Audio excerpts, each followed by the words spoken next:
aside from inspecting, auditing safety issues in the company, we also provide, as a mandatory law in the Philippines, also personal protective equipment for our employees, which is also very important, especially if you cannot do the engineering control, the administrative control. So as a last resort, we also give personal protective equipment to our employees. We are also considering, in our philosophy of safety, zero is possible. So that's a very good motto because we wanted zero incident. Although, as you mentioned, sometimes it does happen that we have incidences, near misses, but reporting it, embracing these incidents, we learn and we create programs to prevent them to recur. For example, we have one incident in the Philippines. We create a report that we send to other parts of Asia, even Mexico. I think we shared this with our branch in Mexico, and we learn from that. It is also very important that you get feedback whenever you develop programs and implement it. You also ask the associates or the end users for their opinion and feedback so that you can improve the program and or develop another program for that matter. Esto es Punto de Reunión. Hi, how are you? Here we are again. Now we are recording from one of our classrooms here in the AOTS, which is a very nice installation here in Japan. We are in Tokyo. And now I am very happy to be with you, Richard. Thank you very much for being with us in this short interview. Yes, of course. I'm happy also to discuss some important items, especially on safety and health. Excellent. Tell us a little bit, what do you do? You are right now head of a very nice department. Where do you live and in which company do you work? Okay, so I'm a medical doctor by profession. I live in the Philippines, basically based in Taguig, Manila. I've been working with safety and health and occupational health for more than 10 years now. Basically, after med school, I have found some interest in industrial hygiene, ergonomics, and occupational health. So I pursue some of the studies in the different universities, and we also have a society in the Philippines, the Philippine College of Occupational Medicine, where also I took some of the courses, which is important for the occupational health program. Basically, I have a lot of experiences in different industries, like for example, food and beverages. I also have experience in solar panels, semiconductors. So we do a lot of things in consultancy in terms of ergonomics and industrial hygiene. And you work for? Well, I work for a beverage company, Coca-Cola Beverages Philippines Incorporated. So this is a very big company, and when we talk about these big corporates, we know that they take good care, most of the cases take good care on the occupational safety and health. And we have been talking in our previous programs about the importance of having these departments inside the companies, no matter the size. Sometimes it can be held to the HR departments, and sometimes it's just a part of the cultural things that companies, they don't have a department, but they do care about H&S. Tell me, why it's important to be taking care for Coca-Cola of such matters? Well, we believe that the people is our first priority, not only in safety, but also in health. That is why we create programs based on our data analysis, of course. Our programs are usually data-driven, and usually we have the 11 life-saving rules for safety. And for occupational health, we do have Coke Life 180. It's a comprehensive healthy lifestyle program wherein we concentrate on physical activity and nutrition, of course.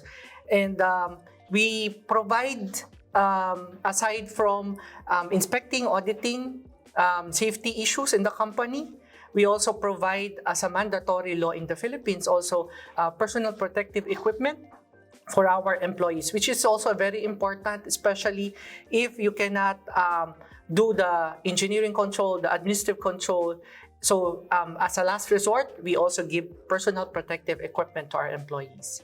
So we probably think that such big corporates like Coca-Cola have zero incidents, zero accidents, but still sometimes the things get out of control, and sometimes it's because we say all the stars get aligned and this Murphy law happens, and then you have an incident. Do you think that Coca-Cola is zero incident, or have you had some experiences? Actually, we do have some first aid cases, medical treatment cases. Lost days, I think we seldom have it because of our installation of our different programs.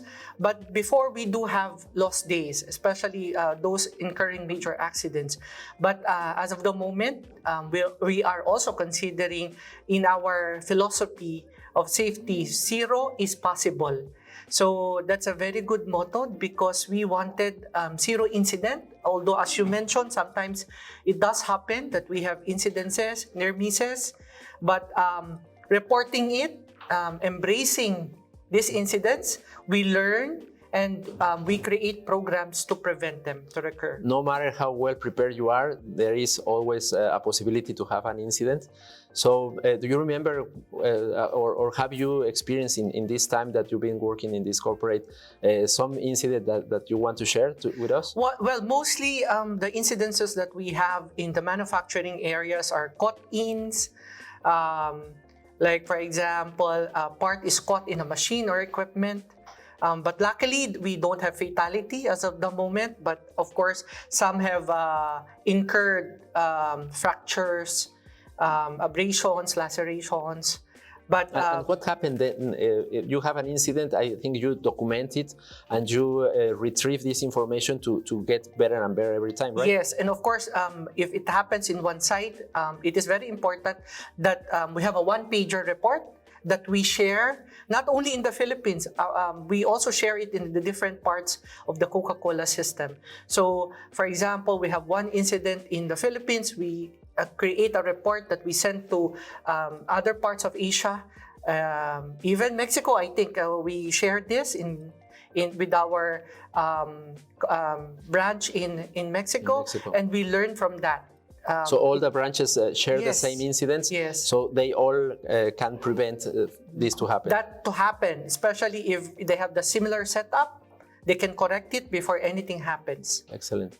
And why do you think that people get distressed and they get not so conscious when they are doing their job, and then suddenly something happened? Do you think it's part of their distraction, or they are just so doing the same things, operating the same things, and they just... Well, sometimes we need to be conscious about the things that we do, and because you're doing it on a regular basis, sometimes we do get complacent about it. Okay. So it is really very important that we remind people about it. We do meetings, toolbox meetings, to reiterate the different safety points to prevent it. So it is very important, especially in learning, that we repeat the information all over again, because people tends to be complacent sometimes. How many people is under your control on this HNS?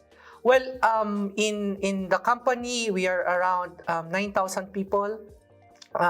For health, the health part, because I'm working on the health department, we are 2 in the company in terms of regularity in the job, but we handle around 100 doctors and around 37 nurses, all operating in the different sites that we have in the Philippines. Wow. So approximately how many people is in charge in total? In total, we are around 9,000. 9,000. And how many people is part of the staff in charge of taking care of the Well, there's a lot of safety. Of course, it's a requirement of the law that we have 1 safety per site as a minimum. But for the health program, we're around roughly 140 working in the clinics and on the administrative part. Here in our podcast, we mostly talk about safety management and how to prevent risk management and how to prevent accidents. What would you recommend in probably 1 or 2 advices I know there are so many and different industries require different kind of knowledge, but in your experience, what would be like the basics that you would like to share with our audience? Well, number one, it is very important that you do hazard risk assessment. That's number one, because you do not want to miss anything. So you break down all the steps, you identify the risk hazards, the available control, and what other controls that you can do. Especially here in AOTS, we have learned that low impact, low cost improvements are very important, because of course management will also like that. But you should also project long term, those that are needing budgets. That's number one.